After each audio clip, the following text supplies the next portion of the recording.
Welcome back to the table. Today, Ryan and I are going to give you a look at Storm Raiders from Arcus and designer Shem Phillips.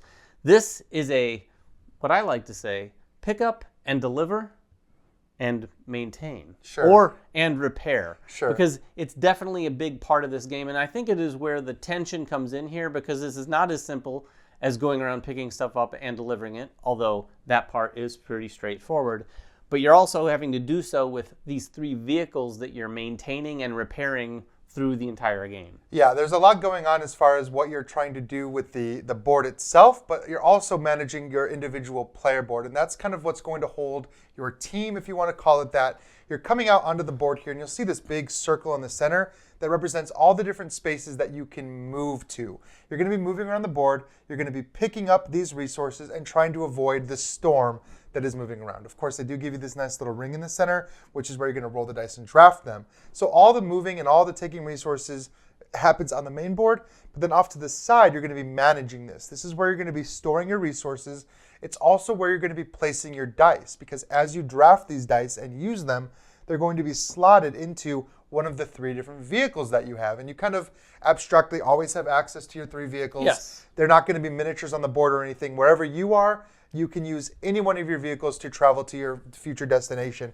But these spaces are going to be filled up, not just with dice, but also with damage. So as you're taking actions in the game, you might find yourself, running out of space and not being able to do some of the things you want to do. So like what David's saying about like taking time to refresh your player board, repair your vehicles, you're going to have to stop sometimes and do maintenance if you want to keep gathering resources. Yeah, and there's a lot of things that can add that damage, and there's a lot of limitations with those spaces. As you place die, you're going to want to go in ascending order. In fact, you have to. You can't put a die equal to or less than the die that was placed previously on any given vehicle. And as you do things like place 5s and 6s on your trike, which is your wheeled vehicle, that's going to cause you to take damage. Yeah. If you place a 6 over on your aircraft, it's going to take damage. If you pick up 2 resources in one turn on your aircraft or your sub, it's going to take damage. So all of this is going to be sort of at odds with what you really want to try to get accomplished. And getting things accomplished is kind of a slow and steady thing. You're never going to take a turn in this game where I'm going to place 1 die, I'm going to pick these up, go over here, complete a contract, and go here and pick. That's never going to happen in one turn. So this isn't a game of like these big giant turns. You have to plan, okay, here's what I want to do. When you're placing and using a die, the pips actually represent the distances you're going to be traveling on all of these little routes. Some of the routes are going to allow certain vehicles. Some are not going to allow certain vehicles. You can see all the routes that have these dashed white lines can be flown with your plane. Some that don't show the plane is where your trike can go. In fact, those are the only routes your trike can go. And then finally with your sub, there's certain locations that are these blue colors that have the little sub next to them. Your sub is kind of cool because it can travel from any one of those and effectively teleport to the other one. It's sinking and coming up over there. But you have to add the pip values on the dies indicated and travel, and that's usually pretty good distance. Like this would be a 6 across the whole board, a 3 and a 3. And of course, like we said though, if you want to make some of those big moves, if you want to go clearly across the board, you're going to have to take really high dice. But if you take really high dice, then you're blocking yourself. Of course, there are ways to get around that. There are going to be some variances to your starting setup. For example, everyone is going to start with a unique vehicle. So you're going to start with a unique trike, a unique plane, and a unique submarine. Each one of these might actually have different rules that interact with the way they take damage or how far they can move. Plus, you're going to be able to collect crew cards over the course of the game that are going to kind of supplement those abilities. Some of these as well can help you mitigate some damage or move some extra spaces or break some of the rules of the game. And then lastly, you're all going to have a different unique captain who again can have some different game-breaking rules or maybe not. They're all kind of different. They give you some kind of universal power, but they also tell you how to start your different scoring dials in the game. And that's kind of important to talk about because that's going to be what guides you through the game. You're not just trying to willy-nilly collect resources and complete contracts. You want to do it in a very specific way to maximize your score. Yeah, the contracts do have points on them in and of themselves, but like Ryan just said, there are these 3 categories, and as you interact with the board, as you collect contracts, you're going to collect medals, you're going to collect mods, which are these little tokens here that will cover up some of those penalties that we talked about earlier, so that, you know, if I place this here, now I can use a 6 on my airplane without taking damage, things like that. And of course, the crew that you're collecting.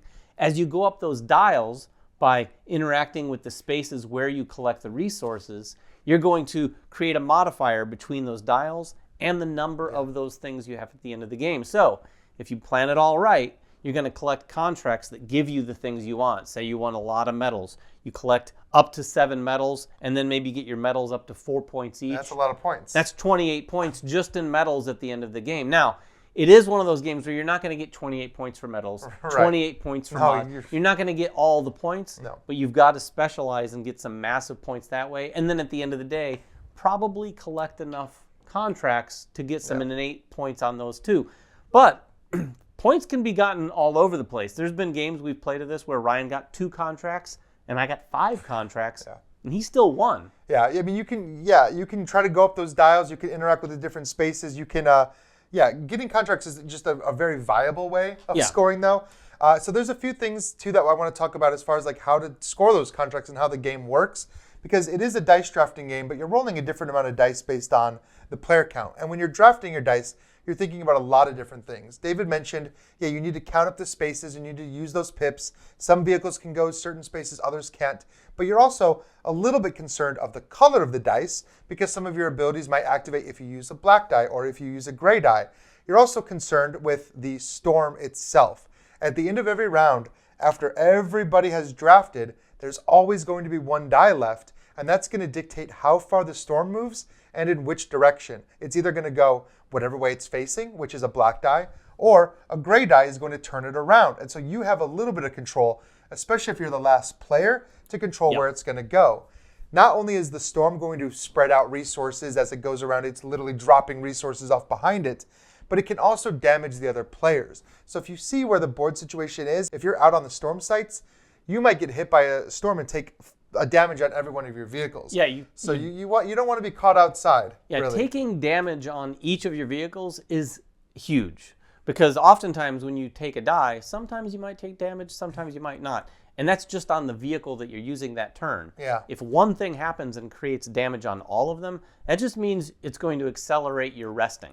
So when you're not taking an action in this game where you're taking a die and using one of your vehicles to move and either collect resources or fulfill a contract, you are going to be resting. And when you rest, you're going to place your die right here and run through a series of things every time you rest. Now, what's important is the value on that die. And it can be really high, which is good on one hand, or it can be really low, another balancing act, which is better. When you go through this, you're going to be able to refresh one of your crewmates. You're also going to be able to remove damage. Now, this is where you want it to be high. You're going to remove 1 damage cube off of your board for each set of 2 pips. So if you use a 6, you can remove up to 3 of the damage markers, which is huge. Yeah. Now, on the flip side, if you use a low value, you're able to remove the die that we're drafting that are already on your board equal to or greater than that value. So if you use a really low die, you're going to remove all the other dice. So you might say, you know what, I have damage, but I don't really need to remove a lot of damage, but I have a ton of other die. Yeah. Like you've gone a long time without resting, so your vehicles are filled with die. You could use a low value and get rid of all of those die. Yeah, and I think it's worth noting that there is no between round refresh phase where you're returning dice to the pool or anything. When you draft dice or when you take damage, they literally stay on your player board until you rest or find some other way to remove them. For example, you could win some crew cards, or take some crew cards which are going to help you heal. And by coming out here to the board and collecting very specific crew resources, those don't actually go on your player board, but they let you draw crew instead, which can heal you. But the primary way you're going to want to do that is by resting. And that's really important because damage doesn't just block you from taking actions. At the end of the game, damage is actually worth negative points. And there's a sliding damage scale here that starts off with every red die being worth -1 point. But if you continually take damage to a point where you cannot put these on your board.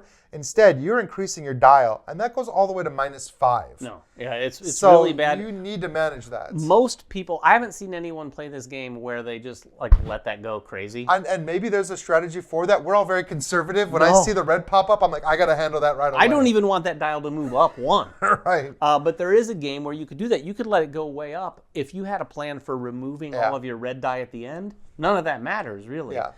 So it's got an interesting balance there. The last thing when you rest, though, it's not just a throwaway thing where you're like, I'm just getting rid of damage. I'm not achieving anything on the board. You do finally get to take one of the goodies. You can take a medal. You can take another crew card, or you can actually take another mod, which all of those things are going to benefit you. The crew cards obviously benefit you in really unique and specific ways to use. The mods are just going to improve one of your vehicles so that you're going to be able to get a little bit more out of it. And that avoids taking damage in some way. Right. And then the medals, of course, are sort of the low-hanging fruit of points in the game. Yeah. You can get medals in a lot of different ways, but you can get up to 7 of those total. This is just another way to get one of those. So if you have your medal dial way up, maybe you may as well take a medal. Yeah, so there are a lot of different lanes that you can choose when you're scoring points. And of course, that captain that you get is going to kind of give you some kind of benefit. Because when you rest. Yeah, it also kind of gives you some guidance as to kind of like where you want to go with your game. For example, me starting with 3 medal or increases on my medal die, starting with that, it makes it pretty easy to get my medals worth 4 points. Of course, everybody at the table knows that. So there's a whole lot of like, looking around and seeing what other people are doing, trying to snake things away from them. So while there is no, this is not a fighting game or a PvP game, there still can be a lot of blocking and snaking of resources, and also, of course, trying to hit people with the storm. Yeah, that is Storm Raiders. It is a very straightforward pick up and deliver. Yeah. But like I said at the beginning, it also has that extra function of the damage. And that can come into play depending on your game and depending on how you're rolling the dice. You could play games where the damage doesn't really affect you for a while. You could play games where everyone's loading up damage very quickly and you're having to rest much more frequently. It definitely changes the game up. If you have any questions at all, do check out their campaign page. But you can also get down in the comments below and ask us whatever you want to. We'll try to answer whatever we can. Until next time, make sure everyone has fun at the table, and we'll see you then.